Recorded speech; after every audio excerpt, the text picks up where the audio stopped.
بله خبره دا ده محترم مؤمنانو، ستاسې قربان سمه زما مجاهدینو وروڼو، دا بیان چې ما درته وکړي تېر سوی بیان دا خو د دې کفارو د دسیسو په باره کې و، او د کفارو په دسیسو باندې چې دوی موږ ته څونه ضربې راکړې او موږ یې څونه برباد کړو او څونه یې موږ شاته بوتلو.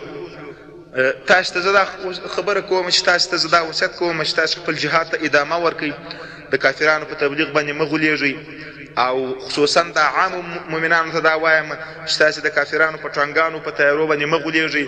الله جل جلاله دا مؤمنانو ته بری ورکوي.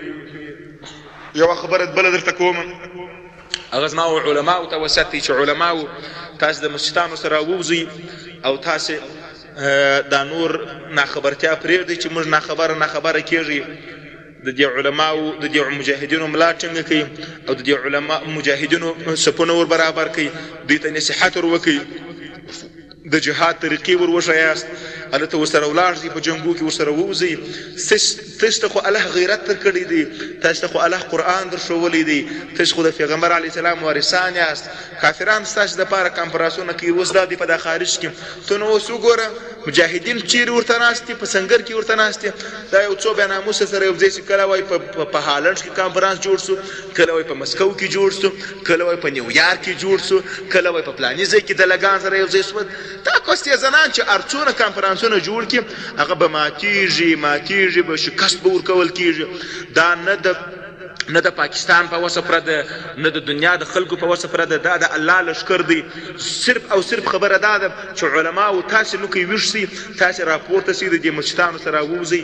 دا پالتو تقریرونه پیدا نه کوي، پلانې ملا داسې تقریر کوي، پلانې ملا داسې درس کوي، داسې منطق یې زده دي، د پلانې ملا داسې حکمت زده دي. الله جل جلاله ته د دې دپاره یوازې نه یې پیدا کړی. زه دا نه وایم چې ته درس بد کار کوې، درس ښه دی، درس وکړه، خلکو ته لار ور وښیه. خو د دغه د دې مدرسو بچیان دي الحمدلله چې نن جهاد کوي. خو زه وایم ته یوازې درس مه کوه، د درس په بغل کې ته راولاړ سه، اتحادیه د علماو جوړې کړه، سره کښېنئ، یو د بله سره پیدا کړئ. که سره بیریږي ولاړ سئ وزیرستان کې سره ټول سئ، ولاړ سئ په هلمند کې سره ټول سئ، ولاړ سئ په پکتیا کې سره پیدا کړئ.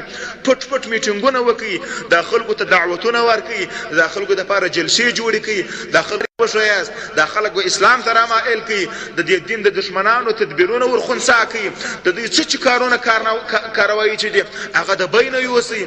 مجاهدین ستاسې توره ده، په مجاهدینو باندې توره ووهئ. مجاهدین ستاسې خپل خلک دي، خپل وروڼه مو دي، خپل بچي مو دي. لکه کافران چې خپل ځان ته اتحادیې لري، موږ یې ولې نه لرو؟ موږ ولې نه سره کښېنو؟ موږ ولې بیریږو؟ که شهید شي هم دي ګټه ده، که ټپي شي هم دي ګټه ده، که بندي شي هم دي ګټه ده. زموږ تاوان نشته، په هیڅ کې زموږ تاوان نشته، نه مو په شهادت کې تاوان شته، نه مو په ټپ کې تاوان شته، نه مو په بند کې تاوان شته، نه مو په بېعزتي کې تاوان شته. د خدای رضا د الله جل جلاله سره راضي کېږي. خصوصا دغه خلکو ته زه وایم علماو ته چې تاسې راووځئ، تاسې سره کښېنئ. دا مې علماو ته وصیت دی، او خصوصا مجاهدینو ته دا وایم چې ای زما مجاهدین وروڼو، که په پاکستان کې یاست، که په افغانستان کې یاست، په هر ځای کې چې یاست، کوم خبرې چې ما درته وکړې په هغه کې تاسې ویښ اوسئ. خصوصا درته وایم چې د مکتب او د سکول بیخ وباسئ، د هغو هېڅ بالکل د کافرانو په قول دا مه کوئ. د رب العالمین په حضور کې د هر چا جواب ته زه اماده یم، د خدای په فضل باندې ما در ګرېوانه را ونسي. که خدای پاک پر مکتب باندې سزا ورکول الله دې ما ته راکړي، که خدای پاک پر سکول باندې سزا درکول الله دې ما ته راکړي ستا سزا. پر سکول باندې او پر مکتب باندې مې پرېږده، د کفر هغه اصلي بیخونه دي، خصوصا بیا پر دې خلکو باندې وګرځېږي. دا درته وایم مؤمنانو مجاهدین وروڼو، تاسې علما په ګډه باندې د افغانستان پر خلکو باندې وګرځېږي. د افغانستان خلک مسلمانان دي، د کافرانو بیخي ډېرې خبرې ورته وکړې، خطاباس یې په راډیو یې خطاباس یې په اخبارو یې خطاباس یې، نر و ښځې په دې کلو کې ګرځي شاوخوا تبلیغ کوي. دغه دی وایي دا د پلاني شي واکسین دی، په نوم یې د واکسین یې دننه تبلیغ کوي. ښځې خطاباس یې، نران خطاباس یې، الکوان خطاباس یې، ځوانان خطاباس یې، هغو ته وایي داسې مو وطن خرڅ شوی دی، وطن ته مو وایي غلامان راغلي دي، وطن ته مو پردي خلک راغلي دي، دا موږ تاسې وطن در جوړوو، موږ وطن در آبادوو، دوی مو وژني، دوی پر تاسې باندې ظلم کوي. ښځو ته وایي وایي ستاسو حقوق یې در خراب کړي دي، ستاسو حقوق یې در پښو لاندې کړي دي، تاسې ته موږ حقوق درکوو، تاسې په ووټو کې برخه لرئ، تاسې په رایه کې برخه لرئ، تاسې په پارلمان کې برخه لرئ، تاسې ولې په کورو کې ناست یاست؟ ستاسې دپاره موږ جلا وزارت جوړ کړی د ښځو دپاره.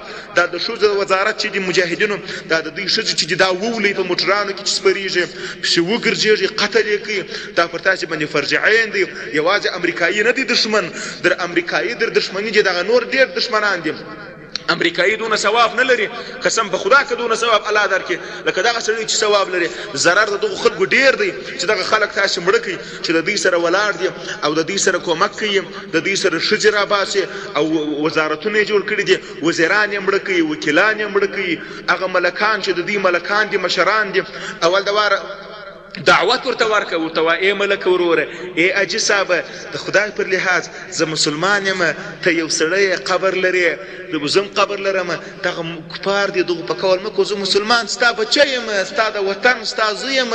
وطن د خدای نه دی په کار، دلته د کفر د اسلام خبره ده، دلته د مؤمنو د کافر خبره ده. دا خلک چې دا ستاسو دا اوس په حکومت کې ولاړ دي، دا د لمنځونه پیدا نه ورته کوي، نه روژې پیدا ورته کوي، دا د کفارو زامن دي، دا د کافرانو مریان دي. دغه خلکو په کول مه کوه، که ستا په کول ونه کړل مجاهده بیا یې قتل کړه.